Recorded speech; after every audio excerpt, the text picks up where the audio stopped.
안녕하세요, 한프로입니다. 오늘은 사회에 막 발을 내디딘 초년생들에게 꼭 자산관리를 받아라 또는 자산관리에 관심을 기울여라 얘기하고 싶은 마음으로 이 자리에 섰습니다. 조금 남들보다 늦게 또 적은 수입을 가지고도 풍요로운 삶을 살 수 있을까 고민하고 계실 텐데요. 오늘 저와 함께 알아야 하는 시리즈물로도 충분히 풍요로운 삶을 사시도록 안내해 드릴 수 있습니다. 하나하나 배워볼까요? 첫 번째는 우리의 인생을 이렇게 백지다라고 생각을 하고요. 이 백지에 한번 인생 라이프를 그려보는 거예요. 이 인생 라이프를 그려보면서 재정적인 요소를 넣어 놓는 거죠. 디자인한다, 또 생애 설계를 한다 이런 말로 쓰고 있습니다. 오늘은 제가 준비한 나이는 25살의 청년이에요. 청년이 앞으로 살아감에 있어서 과연 얼마만큼의 플러스 인생인지 얼마만큼의 마이너스 인생인지를 이제 눈으로 보시게 될 겁니다. 25세의 청년이 있습니다. 이 청년은 인생을 길게 살겠죠. 그리고 언젠가는 경제적인 은퇴를 하게 될 겁니다. 그리고 언젠간 생을 마감하게 되겠죠. 그 나이를 대략 생각해 보니 우리가 은퇴는 60세 정도다 라고 얘기를 하고요. 평균 나이는 남자의 90세, 여자의 95세 정도로 예측을 하고 있습니다. 자, 우리 25세 청년은 90세까지 산다라고 가정을 해볼게요. 자, 25세 청년이 60세까지 은퇴를 한다. 최대 35년을 일하는 거고요. 그리고 경제적 불능 시기에 은퇴 시기는 최소 30년 정도를 산다라고 봅니다. 자, 그럼 우리가 얼마를 버는지 총 소득 예상을 한번 볼게요. 35년 동안 일을 합니다. 단 하루도 쉬지 않고 일을 한다. 12달이고요. 매월 초봉이 더 적을 수도 있겠지만 현재 시점으로 250만 원 정도를 꾸준하게 번다라고 생각을 하면 10억 5천만 원의 소득이 있습니다. 이 계산은 인플레이션을 배제한 단순 계산임을 명시해 드릴게요. 그런데 이제 우리가 25세부터 이 90세까지 산다라고 봤을 때 우리는 이제 먹고는 살아야 하잖아요. 그걸 생활비라고 합니다. 생활비는 1인의 기준으로 볼 때에 170만 원에서 250만 원을 기본으로 하고 있는데요. 서울에서 사는 사람의 경우에는 250만 원 또는 지방에서 사시는 분들은 170에서 180만 원 정도가 기본적으로 들어가는 비용이라고 해요. 여러분들은 매월 얼마나 쓰고 계세요? 자, 여기 청년은 생활비를 25세부터 90세가 될 때까지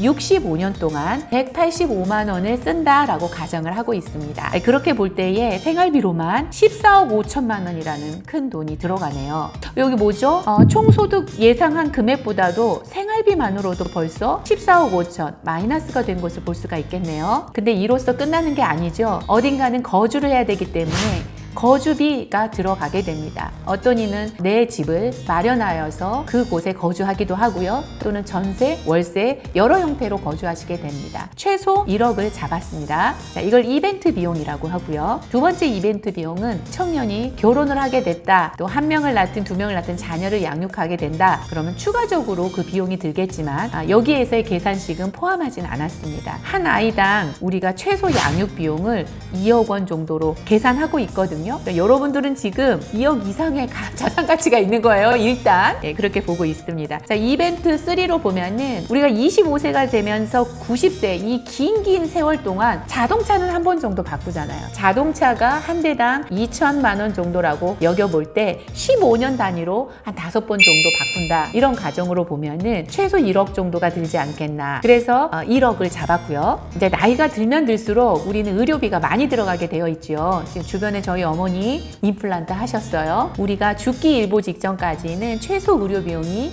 5천만 원 이상이 든다라는 통계 자료가 나와 있어요. 그런 걸로 볼 때 우리는 또 5천만 원 정도가 이벤트 비용으로 빠지게 되겠죠. 자, 이 모든 것들을 합해보니 보시는 바와 같이 적자 상태라는 걸 볼 수가 있습니다. 총 수입이 10억 5천인데 우리가 기본적으로 나가야 하는 지출은 17억이란 말이에요. 여기에서는 자녀 양육비를 뺀 금액을 의미하거든요. 9억 5천이라는 돈이 모자라게 되는데 이 필요한 17억 정도를 우리가 온전하게 다 사용을 하려면 매달 얼마 정도의 소득이 필요할까 이렇게 역추산을 해봤거든요. 17억 나누기 35년 나누기 12달로 해보니 매월 405만 원 정도는 소득이 있어야 우리가 바라는 이 정도의 잘 산다고 볼 수는 없죠. 보통의 삶을 살 수 있는 크기가 나온다는 겁니다. 그러면 여러분들에게 역으로 한번 질문해 볼게요. 25살인 당신은 지금 현재 405만 원 이상의 소득이 있나요? 그렇다면 그 소득을 있는지 없는지 제가 잘은 모르겠어요. 근데 부족하다라고 한다면 어떻게 메울 예정이세요? 또 넘친다라고 하면은 자만하지 마세요. 왜냐하면 생활비를 185만 원 극히 열악한 수준으로 맞췄기 때문에 그렇거든요. 그리고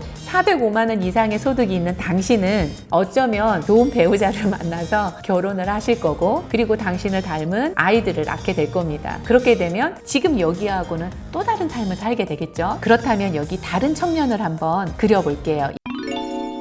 이 청년은 현재 나이 35살입니다. 대부분 지금 청년들이 결혼을 일찍 안 하죠. 거의 35살쯤에 시작을 하거든요. 그래서 35세의 청년을 한번 그려보는데 바로 결혼에 임박한 청년입니다. 한번 같이 그려보시죠. 이 청년은 어떻게 될지. 똑같습니다. 35세고 60세에 은퇴를 한다라고 가정을 하고요. 85세에 생을 마친다라고 가정할게요. 질문이 있을 수 있어요.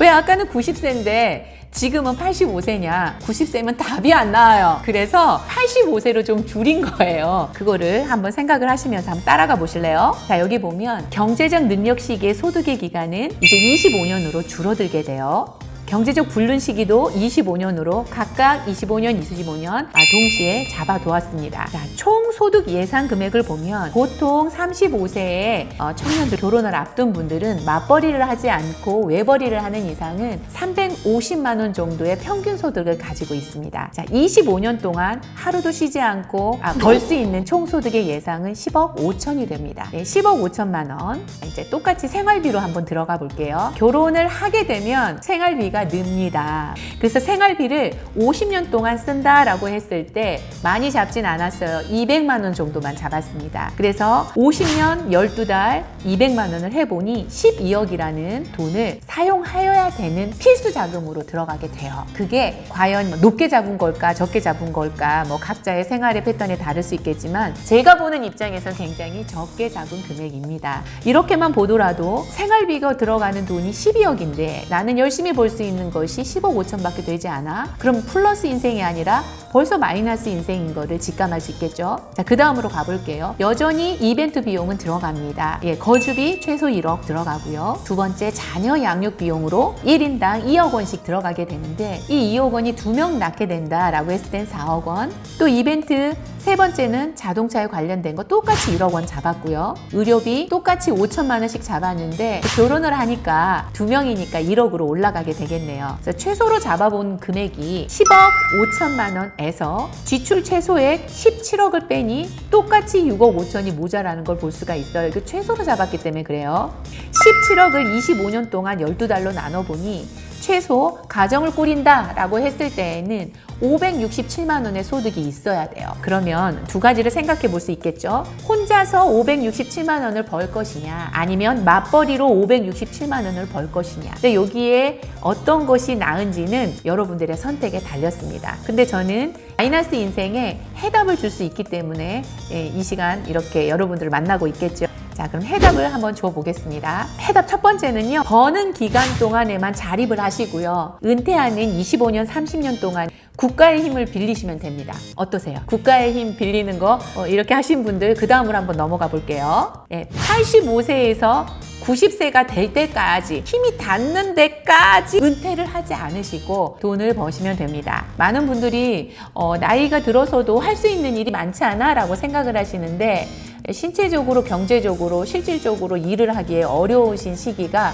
이제 65세 이후부터는 정말 어려워진다. 그래도 하실 수 있는 일들은 또 많이 있기 때문에 어쩌면 85세, 90세까지 은퇴를 하지 않을 수도 있겠네요. 어떠세요? 마음에 드세요? 이게 아니다? 그 다음으로 한번 안내를 해드릴게요. 자, 이렇게 하시면 됩니다. 몸값을 올려서 매월 405만 원 또는 560만 원의 소득을 만들면 되지 않나? 라고 제가 안내해 드리는 거거든요. 어떠세요? 이 금액의 소득을 번다 하더라도 제가 최소의 생활비, 청년의 경우에는 170, 그 다음에 결혼 생활의 이후에는 200만 원을 안내해 드리는 건 잊지 마셔야 돼요. 이거는 또 어려울 수 있겠나요? 마지막으로 안내해 드리는 것이 빠른 시간 내에 종잣돈을 만들어서 시간의 가치를 활용하여서 남이 남이 벌어오는 소득으로 여러분들의 삶을 풍요롭게 채울 수 있을 것을 권유해 드립니다. 어떠세요? 이 4가지 중에서 선택하신다면 어떤 것이든 여러분들의 삶에 적용시키면 되는데 3%의 말처럼 4번째, 빠른 시간 내에 종잣돈을 만들어서 시간의 가치를 활용하는 것이 어떨까 싶은데요. 빠른 시간 내에 종잣돈을 만들어 시간의 가치를 활용하는 법에 대해서는